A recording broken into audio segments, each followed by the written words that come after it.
Pemirsa mendapat keuntungan hingga puluhan juta, generasi milenial ini manfaatkan Danau Tondano menjadi lahan tambak ikan mujair. Berikut liputannya.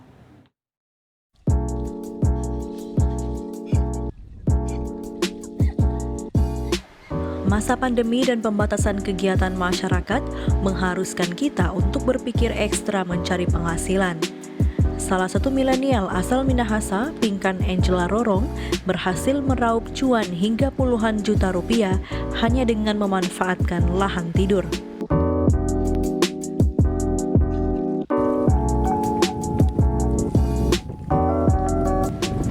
Di Danau Tondano yang merupakan danau terbesar di Sulawesi Utara, salah satu penghasil terbesar ikan air tawar yakni mujair yang sangat khas di Kabupaten Minahasa, Angel mencoba peruntungan dengan membuat tambak ikan yang berada di Desa Paso, Kecamatan Kakas Barat, Kabupaten Minahasa.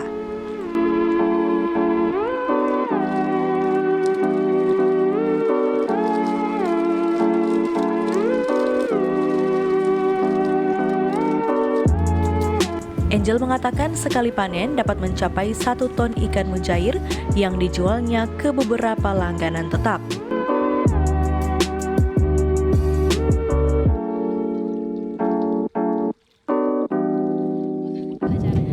Cara jual torang di sini, torang ada langganan. Jadi dorang datang di sini, dorang timbang di sini, baru dorang jual. Kalau pakan ternak, sekarang kita ada langganan pakan dan juga kita sekaligus jual. Jadi sekaligus pakai kita jual juga. Jadi untuk namanya kekurangan pakan atau apa tidak ada masalah. Ya kerugian pasti ada. Di setiap usaha itu pasti ada kerugian. Cuman di kerugian itu yang bikin kita lebih semangat lagi untuk usaha dan juga. Cuacanya bagaimana bisa berpengaruh? Cuacanya tuh contoh nih. Di sini kan mata airnya air panas kan. Nah itu kan air panas itu ada belerang tuh. Ada belerang. Nah belerang itu tuh kalau cuacanya tidak bagus, belerang itu naik. Nah belerang itu naik, otomatis ikan itu pasti cari udara kan. Dia bakal mangap-mangap di atas kan. Dia naik ke atas. Nah kalau misalnya belerang itu kan kayak racun. Nah kalau ikannya sampai kena racun itu pasti otomatis mati ya.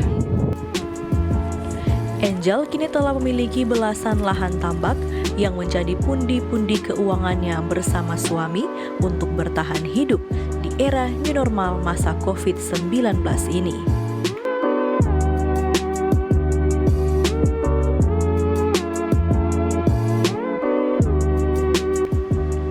Ia pun berpesan bagi para kaum milenial, yakni usaha itu bukan yang ditanyakan usaha apa, namun usaha adalah apa yang kita mulai.